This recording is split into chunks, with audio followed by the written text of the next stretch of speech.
विरार से एक बेहद ही दर्दनाक मामला सामने आ रहा है, जहां पति पत्नी के विवाद में विरार पुलिस द्वारा जेल में डालने की धमकी के बाद एक युवक ने अपना वीडियो बनाकर आत्महत्या कर लिया।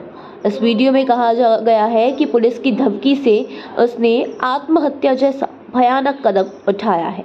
28 साल के अभयपाल शेतकर को विरार पुलिस द्वारा जेल में डालने और हमेशा के लिए जेल में ही रखने की धमकी के बाद उन्होंने आत्महत्या कर अपनी जीवन की यात्रा समाप्त कर ली है। अभय की पत्नी ने घरेलू कारणों के चलते अभय और उनकी मां के खिलाफ एनसी दायर की थी। इस समय सुनील पवार नाम के एक पुलिसकर्मी ने उन्हें मुर्गा बनाकर मारने और टायर में डाल देने की धमकी दी थी। इस मामले पर आइए जानते हैं कि परिजनों का क्या कहना है। कोंबडा करून मारेन सिग्नेचर मला बोलले मान्य नाहीये की समृद्धीने चुकीची दिली, मी माझं काय ऐकून नाही घेतलं, त्यांनी मला मारायची धमकी दिली।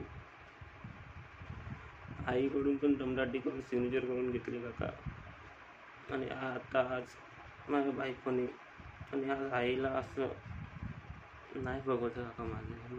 माझं आज तिच्या भाव घरच्याने मला एवढं हे घेऊन ठेवलंय ना काका,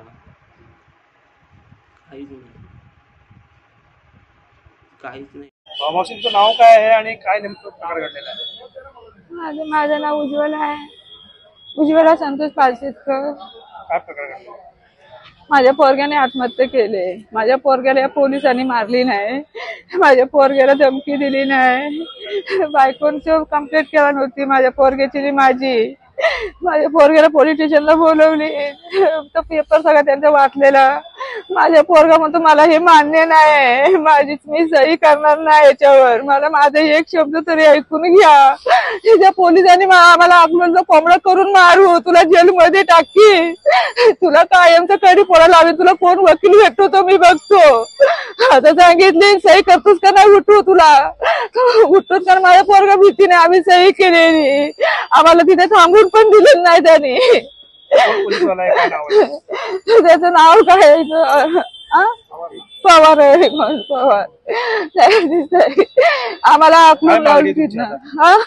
मला न्याय पाहिजे, मला माझ्या मुलाचा मला न्याय पाहिजे। माझ्या जीवावर मला एकटीला टाकून गेलाय माझा पोरगा, माझ्या पोरग्याचं म्हणणं ऐकून नाही घेतले, मी कोणाच्या आधारावर जगू आता, मी काय करू माझ्या पोरग्याच्या।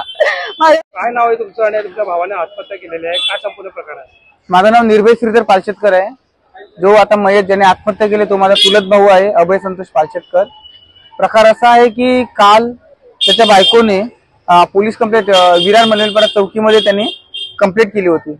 कंप्लेंट काही आम्हाला पोलिसांनी वाचून दाखवली नाहीये। त्याच्यानंतर आम्हाला पोलिसांनी फोन केले, भावाला भाऊ माझा तिथे गेला, भावाने मला फोन केला, मी पोलीस चौकीला आलो। त्यानंतर आम्ही त्याची आई आली, आम्ही चौघे आणि एक आमचा मित्र होता अभिषेक कदम, असे आम्ही 4 जण आम्ही तिथे गेलो होतो। आतमध्ये गेल्यानंतर त्यांनी जे पोलीस होते, आता ते जे केस हँडल करत होते त्याचं नाव नाही माहिती, पण ज्याने आम्हाला दमदाटी केली ते सुनील श्रीराम पवार साहेब बाजूला बसले होते आणि ते तिथे चौकशी चालू होती आणि त्याला ती जी एनसी केली होती ती एनसी आम्हाला वाचून दाखवलेली नाहीये। त्याच्यावर ते पवार साहेब त्याला जबरदस्तीने त्याच्या आईला आणि माझ्या भावाला जबरदस्तीने सही करायला सांगत होते की तुम्ही ते ऍक्सेप्ट करा। माझा भाऊ बोलला की मला ते मान्य नाहीये, ही जे माझ्या बायकोने तक्रार केली ती मान्य नाहीये। तरी पण ते सुनील श्रीराम पवार जे साहेब आहेत त्यांनी त्याच्यावर दमदाटी केली, त्याला सांगितलं जर तू सही केली नाहीस तर मी तुला कोंबडा करून मी तुला मारेन, मी तुला त्यांच्या आतमध्ये रूम होती, त्या आतल्या रूम मध्ये मी तुला घेऊन जाईल, तिथे तुला मी मारेन। आणि त्याच्यानंतर त्याला सांगितलं जर तू अजून पण नाही, जर तू इतका ओव्हर स्मार्ट बनण्याचा प्रयत्न करू नकोस, तुला नाही तर मी तुला टायर मध्ये घालून मारेन, अशा प्रकारच्या त्याला धमक्या दिल्या। काय गुन्हा दाखल झालाय का? अजूनपर्यंत त्या साहेबांवर कोणत्याही प्रकारचा गुन्हा दाखल झालेला नाहीये। काय मागणी? आमची मागणी आहे की त्यांच्यावर 306 गुन्हा दाखल व्हावा। काय नाव आहे आपलं आणि काय सांगाल, काय प्रकार घडलेला? मी महाराष्ट्र प्रदेश काँग्रेस उपाध्यक्ष सुनील भाऊ सावर्डेकर। मी आज महाडमध्ये प्रचार सभेला असताना मला आमचे पालशेतकर यांच्याकडनं फोन आला होता की त्यांच्या पुतण्यावर त्यांनी सुसाईड करून घेतलेला आहे। आणि जेव्हा मी आज या पोलीस स्टेशनमध्ये आलो तर मला ती माहिती घेतली की या मुलाने सुसाईड का केलं। तर मला अशी माहिती मिळाली की त्यांच्या कुटुंबामध्ये थोडासा आता प्रत्येक घराघरामध्ये कौटुंबिक वाद होतो. तो वाद फक्त या पोलीस स्टेशनमध्ये स्वतः तो मुलगा आणि ती मुलगी ज्याच्याबरोबर लग्न झालंय दोघं जण आले होते आणि ह्या दोघांचा एकच विचार होता की आम्हाला पोलीस स्टेशनमध्ये दोघांना समजून देऊन एकमेकाला समज देऊन आणि आम्हाला ते घरी जाता येईल. परंतु तपास अधिकारी जे मसले साहेब होते हा त्यांच्याकडे प्रकरण होतं आणि ते त्यांचं सर्व तपास नोंद करत होते.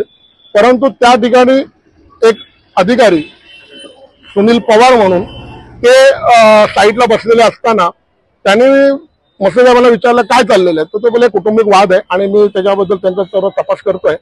परंतु त्यांनी ते न करता ते बोले अरे असा तपास नाही करताय, त्याला जरा आपण 3rd डिग्री वापरून त्याला एक त्याच्यावर बरोबर हे करून आपण त्याच्यावर गुन्हा दाखल करू आणि त्याला कसं जामीन मिळतो हे सर्व मी बघतो. अशा पद्धतीने करून त्याच्यावर ना ती जेव्हा त्या महिलाकडनं त्याच्या पत्नीकडनं पाशेतकराच्या एक हे लिहून घेतला एनसी घेतली आणि एनसीवर त्यांनी जबरदस्ती तो मुलगा सही करत नसताना सुद्धा त्याच्या आईला आणि त्या मुलाला जबरदस्ती पवार साहेबांनी जाणून बुजून तो FIR आपल्या एनसीवर सही केली नाही तर तुला मी बघतो काय करायचं आणि तुला कसं जामीन मिळतो असं त्याला धमकवण्यात आलं. आमची एकच मागणी आहे कारण त्यांनी काय केलेलं आहे आज पवार सुनील पवार जे आहेत अधिकारी विरार पोलीस स्टेशन मधले यांनी त्या मुलाला प्रोत्साहित केलेलं आहे की कुठल्याही पद्धतीने त्यांनी ते सुसाईड करावा किंवा त्यांनी आपल्या जीवाचं बरं वाईट करावं. कारण इतक्या पद्धतीने त्याला घाबरवला आणि तो मुलगा डिप्रेशन मध्ये गेला आणि त्यांनी सकाळी 10:30च्या सुमारात त्यांनी स्वतः त्या व्हिडिओ रेकॉर्डिंग करून त्यांनी झालेली घटना सत्य परिस्थिती त्यांनी ती नोंद केली आणि तो व्हिडिओ त्यांनी त्याच्या सर्व नातेवाईकांना पाठवला आणि त्याने आज शेवट आपला अंत करून घेतला. आणि ह्याच्या मागे जर कोण दोषी असेल तर सुनील पवार हा अधिकारी आहे, त्याच्यावर 306 कलमाखाली गुन्हा दाखल करून त्याला त्वरित अटक व्हावी अशी आमची मागणी आहे.